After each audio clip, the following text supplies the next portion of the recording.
Le président de la République a prononcé son traditionnel, j'ai envie de dire, discours de fin d'année le 31 décembre 2021. Les personnalités politiques ivoiriennes ont fait de même à sa suite, ou même avant.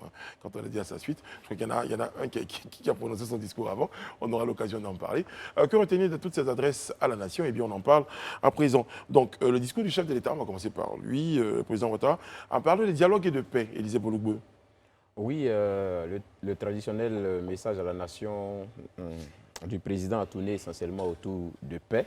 Moi, il faut dire, en entame déjà de son discours, la première chose qui a été marquante, c'est le fait déjà il est remercié de façon générale la classe politique ivoirienne et les Ivoiriens pour les efforts que les uns et les autres ont consentis dans le but d'aller à la paix. Et ça, c'est quelque chose qui, à mon avis, était vraiment important et capital.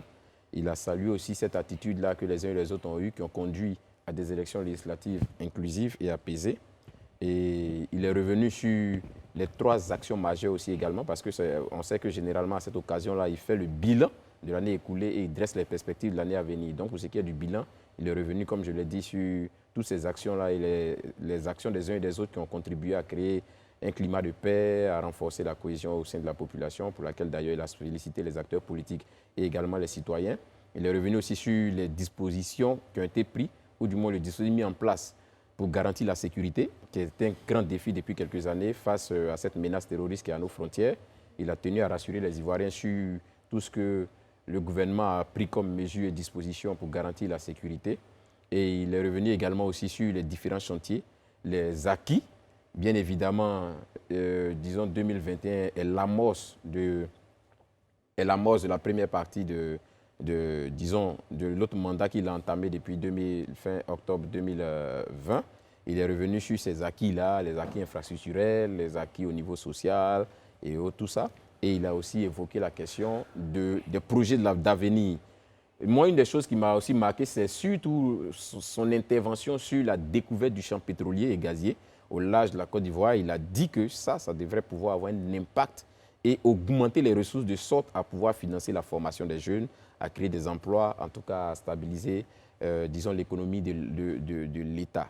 Et sur les perspectives à venir, comme il a dit, il y a 3 chantiers essentiels qu'il a évoqués. La transformation de l'économie, qui, ma foi, pour cette fois-ci, j'espère, prendra une tournure assez accélérée, parce que depuis belle lurette, on en parle quand même. Il y a aussi l'emploi des jeunes et des femmes, qui était le 2e axe sur lequel il a décidé de mettre l'accent.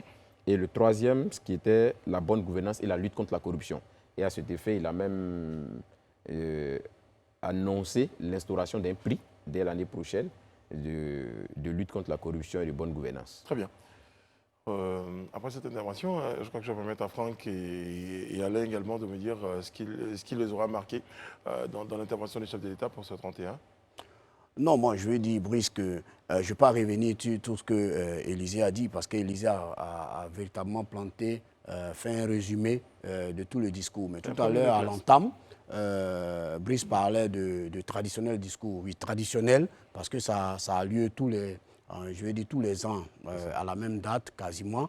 Et puis, mais traditionnel aussi dans la forme. Dans la forme, c'est bilan, perspective, c'est ça. Cependant, je voulais juste pouvoir attirer à mon niveau l'attention du chef de l'État. C'est vrai, tous les bons points qui ont été rappelés par Élisée, je les endosse aussi. Mais il faut pouvoir attirer l'attention du président sur 3 récurrences dans le discours. 3 récurrences que les Ivoiriens quand même aimeraient voir avancer. Premièrement, c'est la question de l'emploi des jeunes. La question de l'emploi des jeunes, on a souvent dit que c'est le secteur privé qui est capable de résorber cette question-là. Et moi, je pense qu'à un moment donné, au risque de vouloir tout limiter au discours, il faut faire en sorte que le secteur privé se saisisse effectivement de cette question. Il faut nommer, pour moi, il faut nommer depuis le ministre, même jusqu'au plus petit balayeur, il faut nommer des gens du secteur privé qui savent exactement comment on crée l'emploi. Deuxième récurrence dans son discours, c'est la question des champions nationaux.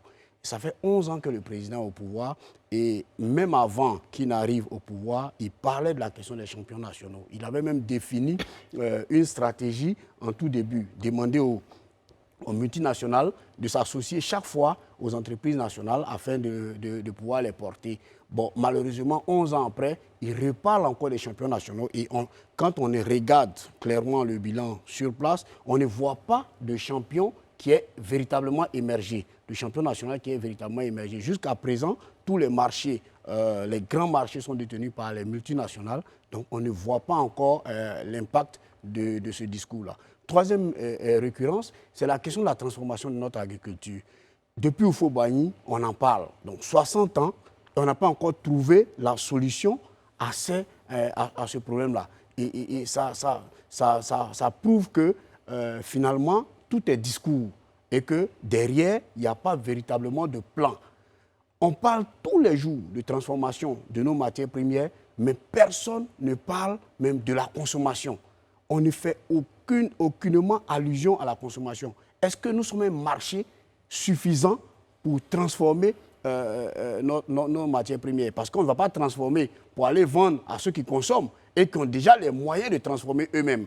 Voilà. Quand on transforme, il faut d'abord être capable nous-mêmes de consommer avant même de vendre le reste. Donc voici ces trois récurrences-là. Depuis tous les pouvoirs qui se succèdent, ces trois récurrences reviennent dans les discours. Et je vous n'avez pas l'impression que sur le terrain, ces choses-là soient... Non, parce que depuis 1960, en 1960, on parlait déjà de mécanisation de l'agriculture. On parlait déjà de transformation de nos matières premières. Jusqu'en 2021, je veux dire en 2022, plus de 60 ans après, on continue de dire la même chose. À un moment donné, il faut changer le disque.